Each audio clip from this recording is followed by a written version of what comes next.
Duke menduar ftohtë, Zoti Velia, kryetari në detyrë i Bashkisë së Tiranës, ka të gjithë tagrin për të ankimuar shkarkimin e tij.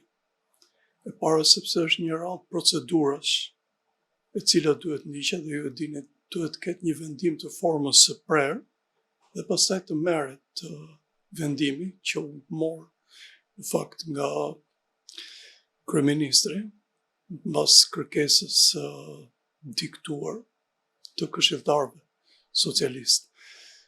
Problemi është pak, mendoj më i thellë, pjesa e mungesës së ligjit tek ne, pjesa e respektit të ligjit ndaj ne dhe prezumimi pafajësisë. Zoti Veliaj ka përpara një det për të kaluar, dhe ky është deti i akuzave që ka mbi kurisë. Përsëri, e parë ftohtë, dalja e akuzave të tilla në publik dhe gjyqi publik që është bërë, është jashtëzakonisht i rëndë. Dhe ne për shkak që kemi trashëgimi komuniste, e kuptojmë shumë mirë që gjyqet i kanë paraprirë vendimeve. Dhe Zoti Velia gjendet përpara kësaj. Është apo jo fajtor, nuk di ta them. Por mënyra se si është përballur e shoqja e tij, akuzat që janë ngritur ndaj bashkëshortes së tij, mënyra se si disa bashkëpunëtorë të saj kanë folur hapur, tregojnë që gjendja e Zotit Velia është e rëndë. Megjithatë, një shtet funksional duhet të ndjekë procedurat ligjore. Demokracia është procedurë. Ligji tregon në një farë mënyrë se si është ngrirja e një shteti. Për fatin e keq, në rastin e Zotit Velia, ka treguar që nuk funksionon.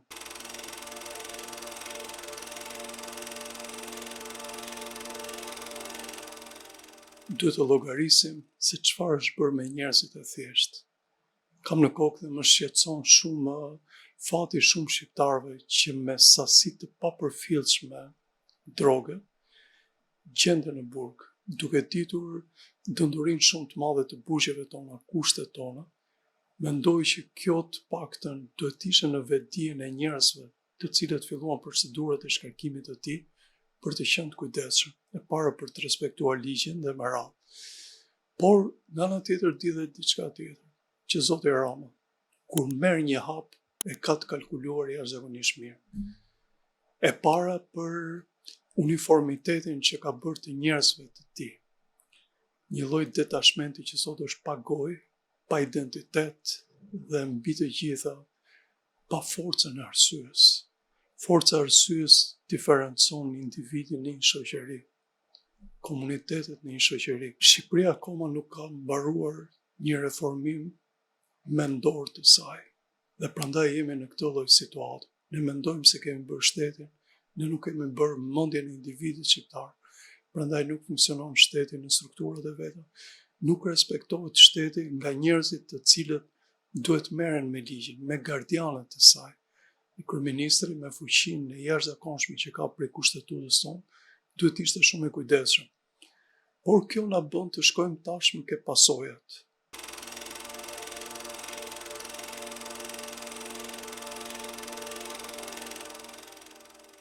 Dikur dhe kudo, jo vetëm në Shqipëri, në Francë i quhen këshilltarët bashkiak ose konsulier. Këshilltari bashkiak ishte një personalitet në qytet. Nuk kishte fuqinë e kryetarit të bashkisë, po ishte personalitet. Dhe ti kishe përnder që afër rajonit tënd ishte një këshilltari filan. Ne sot, unë jam djalë i lindur në këtë qytet, më dhëm ky qytet jashtëzakonisht, është transformuar, kam shumë njerëz të mi të vdekur në këtë qytet. Sot ne nuk i njohim këshilltarët tonë, jo thjesht prej moshës, një pjesë janë shumë më të vegjël se ne të dy, por të kontributeve të tyre, të angazhimit të tyre, të respektit të tyre. Nuk shikoj mjekër të hinj, nuk shikoj gra flokbardha, nuk shikoj përfaqësim të profesioneve të ndryshme të Tiranës. Kjo ka lidhje me pyetjen e parë tuaj, reformën e mendimit. Njerëzit që bëjnë institucione, që propozojnë individ të tillë, e këtu ka faj sepse pjesë e ingrenazhit ka qenë dhe Zoti Velia, duhet të kishe parasysh që në bashkim, në këshilltar, ne kemi shumë njerëz, nuk dua të etiketoj keq, që kalojnë nga një këshill bashkiak, kalojnë në këshill drejtues, kalojnë në 4 borde e tjerë. Këshilli bashkiak është i shenjtë, sepse problemi i ujit është njësoj, si për të majtët, si për monarkistët, si djaltët, si komunistët, si legalistët, e të tjerë. Ai problemi bashkon bashkë dhe ti nxjerr mendimin e këshilltarit më të mirë se si mund bëhet. Duke munguar kjo pjesë edukate për traditën, tradita e mban shtetin. Është një nga elementet kryesor të së djalltës, që unë e kam ëndër të ngrihet një djathtë nga themeli, që nuk ngrihet dot për arsye të këtyre. Dhe këta këshilltar, edhe nga ana e djallë dhe nga ana e majt, janë thjesht për shkak të lidhjes së afërt me kryetarin ose të zinxhirëve që të çojnë te mendimi i kryetarit, sepse kryetari e di shumë mirë që në Tiranë ka individ të jashtëzakonshëm për sa i përket kontributeve në disiplina të veçanta, në sport, në kulturë, në shkencë, në arsim. Dhe mendimi i një pedagogu të vjetër shumë më tepër se sa mendimi i një 30 vjeçari, që të vetme gjë që ka bërë është që ka bërtitur në media për diçka. Dhe kjo ju kthye në bumerang sot zotit Velia, por më besoni, nuk është e largët dita kur këtë bumerang do e ketë në kokë edhe zoti Rama vetë.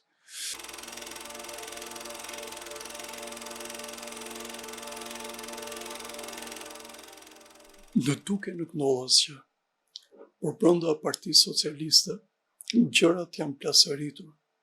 Dhe kur plasëritet, duke pasur parasysh konceptet fizike dhe pastaj kimike, po plasërit një subjekt, një materie, fillon të coptohet.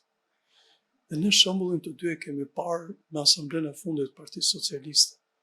Ajo heshtje e madhe është heshtje parathyrjes, sepse njerëzit të cilët nuk janë zgjedhur, njerëzit të cilët përdoren ashtu, madje edhe njerëzit të cilët janë rizgjedhur, por për shembull me ato etiketimet brenda humorit, por që janë cinike të zotit Rama, siç ndodhi me Zërin Siparopali, nuk falen nga individi.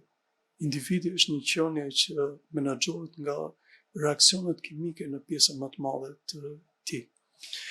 Dhe në këtë rast, për zotin Velia, kjo pjesë e Partisë Socialiste ka marrë një mësim që qoftë edhe më i forti, qoftë dhe më besniku, vjen një moment që është hiç.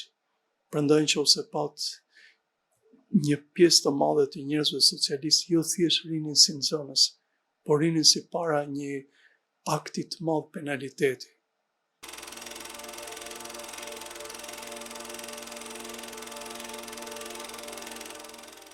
Ndërsa përsa i përket gjykatës kushtetuese, unë mendoj që do japi pak frymëzim GKK-s për të operuar më shpejt dhe në qoftë se akuzat marrin jetë dhe tregohet që unë nuk e di se kur mund të bëhet, atëherë gjykata kushtetuese do të vendosë më njëherë, sepse i duhet që një proces të tillë ta mbylli sa më shpejt, plus që ne e dim ata janë përpara problemit të vakancave dhe kështu dhe i duhet të kenë një konjunkturë të mirë me qeverinë. Po konjunktura në të dy dim shumë mirë është gati banale, për rritjen e rrogave dhe për rritjen e benefiteve. Ndërkohë që gjithë ne shqiptarët kemi në kokë atë që ka studenti parë kur futet në fakultetin e drejtësisë, që ti futesh dhe përballë një padrejtësie, ti si gjyqtar kur të dalësh nga kjo shkollë do vendosësh drejtësinë. Ashtu si ne presim nga gjykata kushtetuese të vendosë drejtësinë. Por gjykata kushtetuese në shumë momente kemi parë që ka vendosur për konjunkturë dhe për të qenë politikisht korrekt me palët. Po për shembull, të merr malli të ketë një vendim siç është në një nga veprat e mëdha të Shakespeare-it, një goditje parciale. Kur i tha, po, ti ke të drejtë, por nëse do presësh pak më shumë nga zemra, atëherë do pretet nga pjesa jote. Të tillë ne nuk kemi. E para, sepse është pjesa e reformimit mendor, e dyta e identitetit personal, dhe treta e zgjimit të vendit. Do një model të madh vendi, një model autoritar që ne kemi humbur. Nuk kemi më religionin, nuk kemi më arsimin, nuk kemi më politikën. Një individ që të ketë hyrë dhe të ketë dalë nga politika i pa bërë pisë.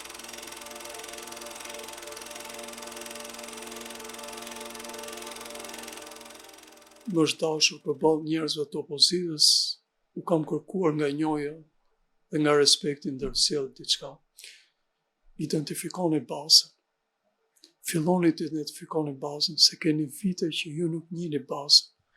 Partia Socialiste ka shumë probleme që ne diskutojmë, po Partia Socialiste njeh dhe individin e fundit të saj për sa i përket votimit, po jo problemit.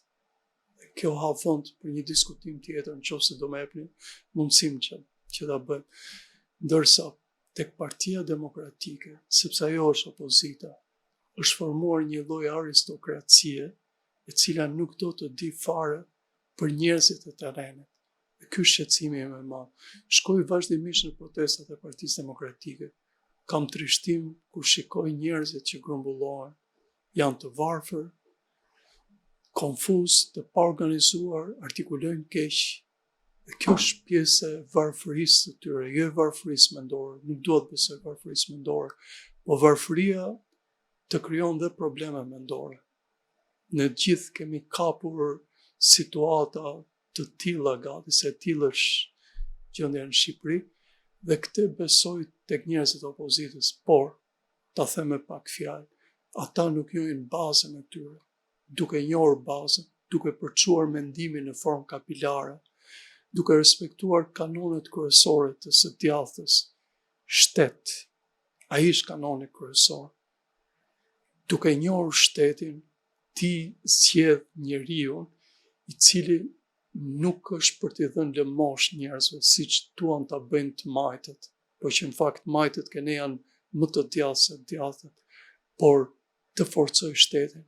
Dhe shqiptari më i thjesht e ka treguar kudo që ikën, që punon, që ul kokën, që punon mirë, dhe madje edhe shjuhet. Dhe këtë po i kërkohet të djallës, ktheni Shqipërinë në normalitet. Mos u peshkoni nga Zoti Rama. Identifikoni bazën tuaj dhe filloni ngritjen nga baza. Nuk mund të ketë një pemë pa rrënjë. Dhe Partia Demokratike është një pemë pa rrënjë.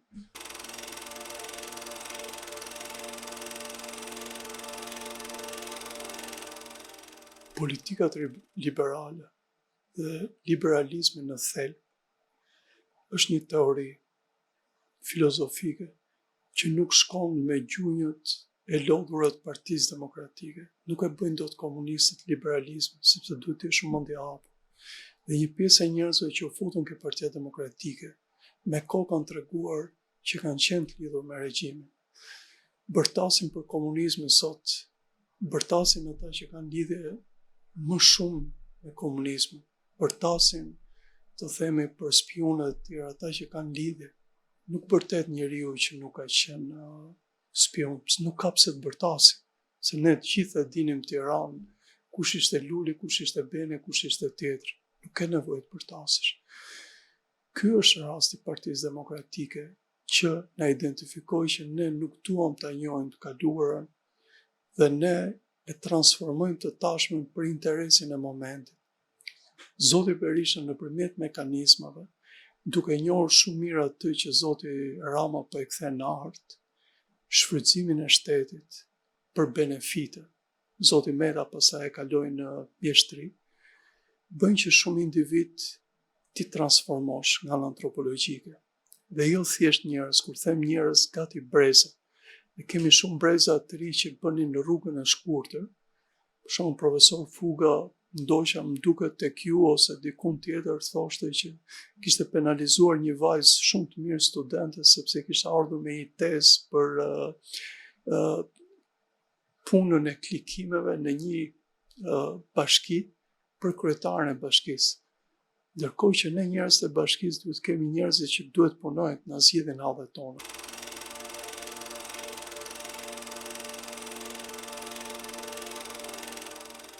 Dhe në rastin e Zotit Berisha, problemi është që ai ligj i famshëm i partive që ne kërkojmë të reformohet, po prapë edhe po të reformohet, nuk mund ta bëjë individi sotëm që është i përçutnuar. Pse? Kam parë dhe njerëz të cilët janë kundërshtar të Zotit Berisha një moment kur ai buzëqesh ose i afron diçka më njëherë thonë që Partia Demokratike nuk bëhet pa Zotin Berisha, bëhet pa Zotin Berisha. Cili do mund ta bëj Partinë Demokratike. E dini pse? Sepse mund ta kthejë thjesht në normalitet dhe mund të japi fytyrën e të djallës që ne duam. Pa bërtitur, thjesht duke respektuar shtetin. Keni parë Partia Demokratike në asnjë moment nuk e respekton shtetin, vetëm në momentet që është ajo protagoniste. Ky është rasti i Zotit Berisha që është kthyer gratin në një fenomen, i cili më vjen keq ai vet nuk arrin ta kuptojë, po të paktën individ të tjerë duhet të fillojnë ta kuptojnë që Zoti Berisha tashmë ka vendin në histori.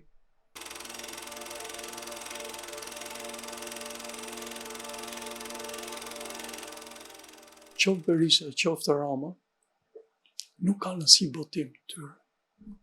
Rama ka Kurbanin, është roman, nuk e di çfarë është libër, nuk kam arritur ta lexoj, e quaj gabim sepse duhet ta lexosh diçka. Por po ti shikosh me të kujdes të dy nuk kanë traktate politike. Që ti të thuash, Zoti Berisha, në këtë kohë që ndrimi juaj ka qenë kështu, ja ku jemi mbas 20 vitesh. Pse vazhdon? Kuptohet ne nuk kemi në shoqëri ta bëjmë këtë. Më vjen keq diskutimi në mbledhjet e mëdha që bëri Partia Demokratike para disa vitesh në Këshillin Kombëtar që kanë ata, i Zotit Mark Marku, u prit me aq hilaritet dhe me aq të themi përçmim ndaj tij. Në fakt ai ishte fjalim që ata duhet të mendonin të ashtu se Zoti ka dielli me atë lehtësinë e vet që paraqiti teza dhe kështu, por i paraqiste teza individëve që nuk duan të ndryshojnë.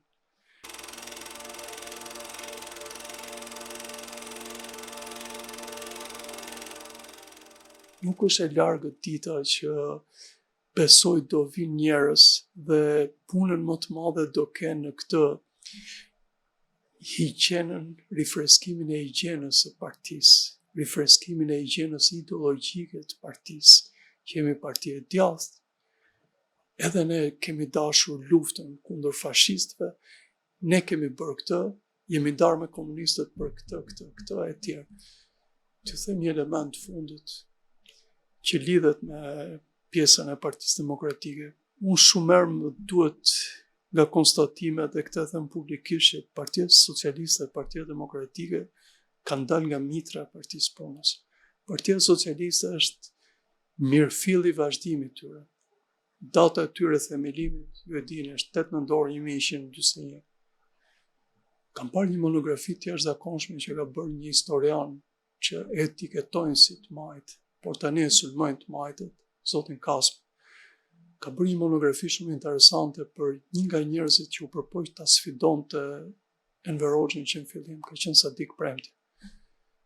Nuk keni për ta besuar që nëpërmjet figurës së tij dhe nëpërmjet asaj që komunistët bënin që në muajt e parë të pushtetit, ti kupton se si është Shqipëria e vitit 2025. Shqipëri kulisash, Shqipëri e gjërave të vogla e tjera. Kështu është rasti tani i Partisë Demokratike dhe ne pa me listat individ të cilët nuk na përfaqësonin, ishin në listat e sigurta. Ndërkohë që sot ka rënë edhe dëshira që njëri të thotë po dua të jem deputet, po vetëm nëse ke dëshirën që do marrësh një pension të mirë. Paskush në Shqipëri nuk do të bëhet deputet, sepse tillë është ka ta ndisur e djathta kene.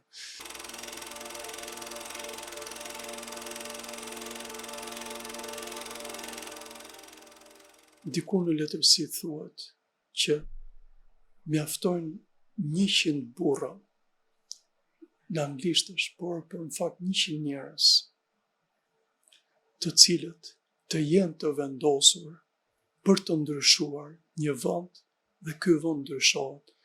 Ma thoni Luli, nuk ka 100 të djathtë në Shqipëri që duan të ndryshojnë. Unë besoj që ka dhe më shumë, por pjesa më e madhe tash, vazhdimisht për shkak të presionit ekonomik, e dyta për shkak të presionit moral, që Partia Demokratike është krijuar një frymë e tillë, që ti po nuk shkove me leadershipin e sotëm Partisë Demokratike, je spioni e komunist, je zhvatës, je servili i zotit Rama. Dhe me njerë zërat fashita. Unë besoj që ka shpresë fillimisht nga njerëzit e letrave. Unë personalisht e kam ëndër që të bëj diçka për një personazh që akoma nuk e kam në kokë, që të djathtët ta kenë si model. Ju përmenda pak më parë rastin e një kolegut historian që bëri diçka për një individ të Së-Majtës, dhe ti shikoje individ të Së-Majtës që mbas lufte shërbyen internacionalin troskisë jashtë, dhe që donin e Majtët kishte fytyrë tamam sociale. Ishin gjithë emigrantë, Sadik Premte ka dashur ta vrasin 2 herë atje, komunistët e tjerë, po edhe kolegët e vet, edhe Majtët e vet. Ashtu si të djathtët, ka ardhur momenti që jo ke djathta ekstreme që po frymëzohet shumë nga zoti Trump, diçka nga kloni i tij, maske të tjerë, por nga individ të së djathtës së qendrës, e cila po bëhet gjithmonë më shumë me fuqi, por që duhet të distancohet nga kjo djathta ekstreme, që po na çon drejt luftës, mund të ketë një lloj ndryshimi në vend, por nuk ka kohë. Tashmë bota është para trandjeve dhe këto trandje o do e mbajnë zotin Rama në pushtet, o do e bëj vendin që të jetë para gjërave të cilat janë të papritura. Nuk dua të jem fatalist, por bota është gjithmonë më e errët. Zoti Trump nuk ka asnjë vit në pushtet, dhe kemi gjithë ato kanale luftrash në botë. Mase nuk është tema e kësaj dite, po unë po të them që edhe Kosova është në çdo moment, dhe unë besoj që do ketë Banjsk të dytë dhe më të kalkuluar se sa Banjska e parë. Dhe këto janë ato shqetësueset të cilat duhet të ngrenë nervin e partive. A është ky rasti i PD-s, nga ta individ që janë aty, nga larg pamësia e tyre nuk e besoj. A është ky rasti i PS-s, nga servilizmi atyre dhe nga shablonizmi i artikulacionit, në kuptoj që ata nuk mund të mendojnë. A kemi më mendimtar? Nuk kemi, sepse Akademia e Shkencave nuk funksionon ashtu siç ne do donim. Institucione kërkimore që të paraprinin me gjëra të tilla nuk ekzistojnë. Ekzistojnë, por nuk kanë produkte që neve të na bënin të mendonim çfarë po ndodh me ne. Unë besoj që opozitës i mungon pjesa e shoqërisë civile dhe pjesa qytetare. Dhe në qytetin tonë ka një pjesë të shoqërisë të cilët kanë bërtham mirë filli të Tiranës, që janë për 4 brezash, 5 breza, dhe po them që në fillim të shekullit të kaluar, shumë familja ime ka ardhur më njëherë mbas luftës dytë botërore këtu në Tiranë. Dhe unë sado që jam djalë i lindur në Tiranë, prindërit e mi kanë ardhur para 20 vjetësh në Tiranë, para lindjes time. E quaj veten Tiranës, po s'mund ta quaj si shumë miq që janë prej 300 vjetësh Tiranës. Mendoja një individ që të ketë tharmin e Tiranës, identitetin e Tiranës, por jo egzagerimet e njerëzve të Tiranës, që një pjesë e këmbgulin shumë me islamin, dhe shumë me disa rrënjë të themi shumë tradicionale. Tirana është një qytet metropol. E thënë në mënyrë të tillë, i duhet një intelektual i përmasave të themi, Leahypin nuk e marrim dot sepse është nga qytet tjetër, por ka individ të cilët janë edhe jashtë vendit, por që janë me tharm të këtij qyteti, ndoshta edhe të brezit tim, të cilët njohin shqetësimet e Tiranës, e para urbanistike, e dyta infrastrukturën, dhe e treta problemet antropologjike të Tiranës. Tirana gjithmonë ka pasur shtrezime mbi shtrezime. Një njeri që i ka të memorizuara këto, bën politika të mira.